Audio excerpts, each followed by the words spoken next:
Boa tarde, família. Mais um vídeo no canal. Desde já agradecendo a vocês, todas e todos, por estarem fazendo as inscrições no nosso canal, por estarem ativando o sininho de notificações, por estarem compartilhando os vídeos. Aos novos e novas inscritas e inscritos, muito obrigado a todas e todos. Sejam todas e todos muito bem-vindas e bem-vindos. Este é o África no Centro, canal para nós discutirmos questões relacionadas às relações étnico-raciais, a história, a antropologia, a cultura das sociedades africanas, do continente e da diáspora, sempre a partir da perspectiva do pan-africanismo. Família, nós tivemos aí, no último domingo, uma eleição para a presidência da República, melhor dizendo, e foi uma eleição muito simbólica, podemos dizer assim, do ponto de vista da polarização, né? Só que essa polarização que está se falando no Brasil, família, é uma polarização que existe desde 1500. A polarização no Brasil é uma polarização entre racistas e pretas e pretos, fundamentalmente.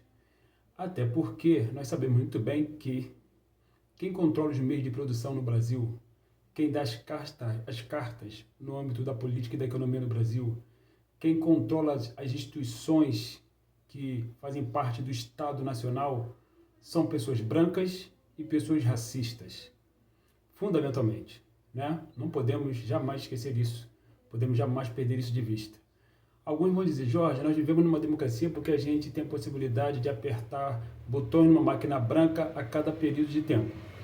Já fez um comentário aqui anteriormente informando que isto por si só não representa democracia. Democracia é um sistema político onde todas e todas as pessoas que vivem em um determinado território têm direitos absolutamente iguais, o que realmente, historicamente, não acontece no Brasil há 522 anos.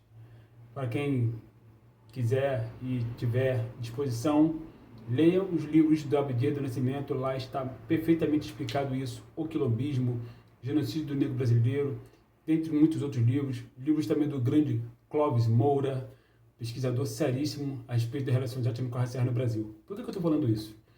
Porque eu falei no início desse vídeo, como vocês perceberam, que a eleição no Brasil ela foi simbólica, mas ela foi simbólica por quê?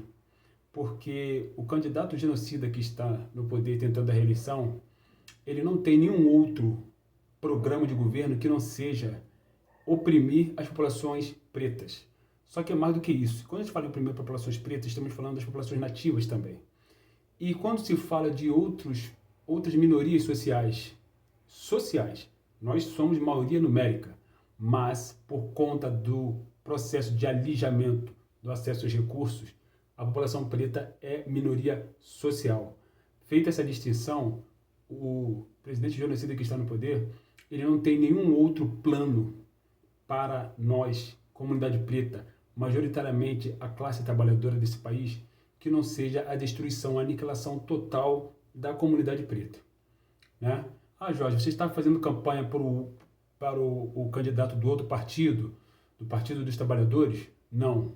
Estou apenas dizendo que é fundamental impedir que o candidato genocida vença no próximo pleito do dia 30 de outubro, talvez, provavelmente vai ser nesse dia.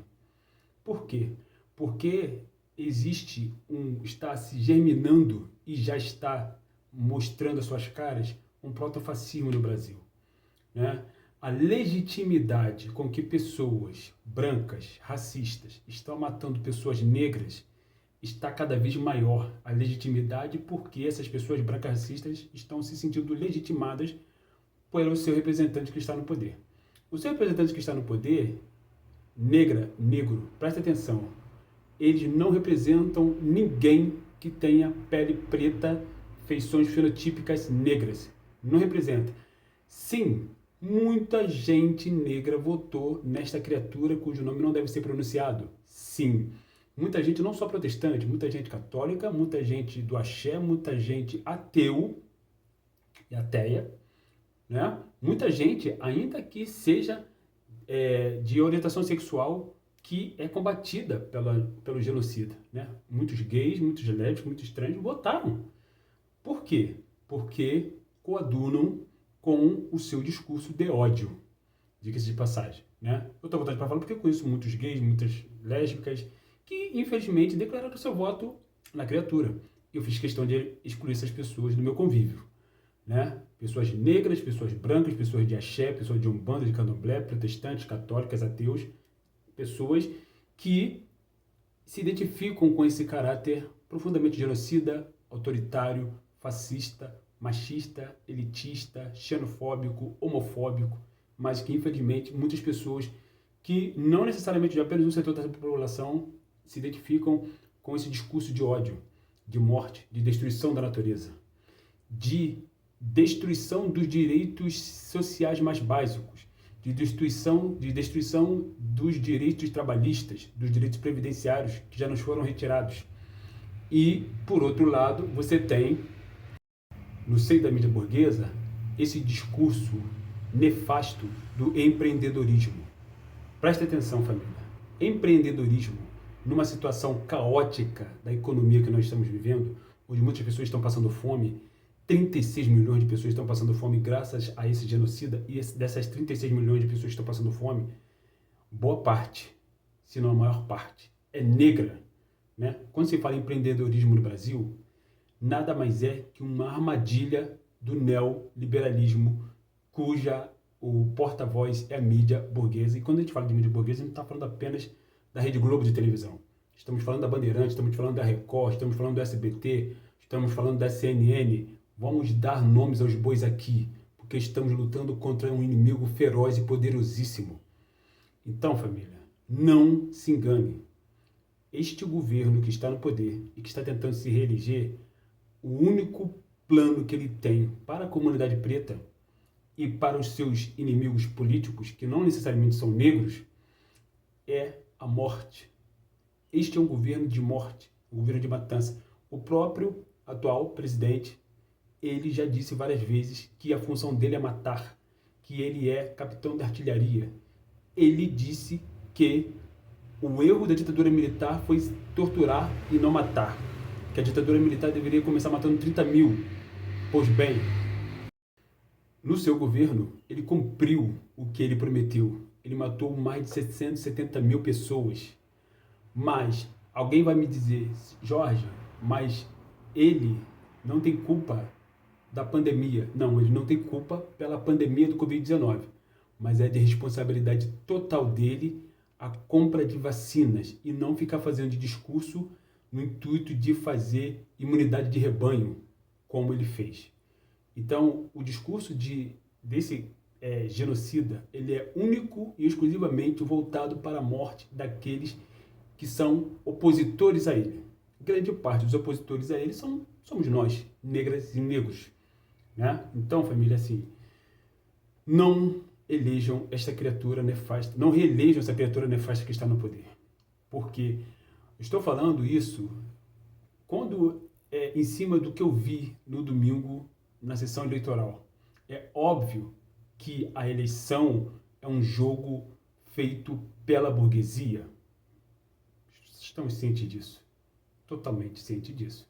Mas é um jogo que nós, da classe trabalhadora, majoritariamente negra, sempre fazendo recorte racial, precisamos jogar e precisamos jogar com as nossas cartas e eleger, no dia 30 de outubro, o candidato da oposição a este governo.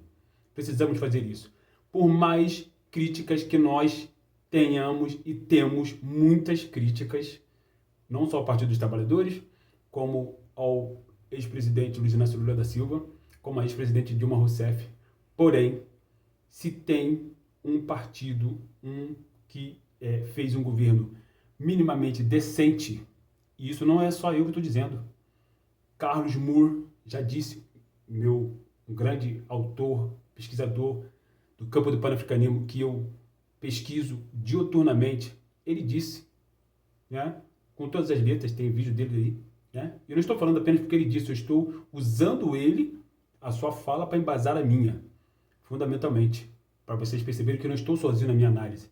O grande Carlos Moore disse que o governo do PT conseguiu colocar um significativo número de pessoas negras na faculdade pública, e foi por isso que ele foi devidamente, afastado do poder.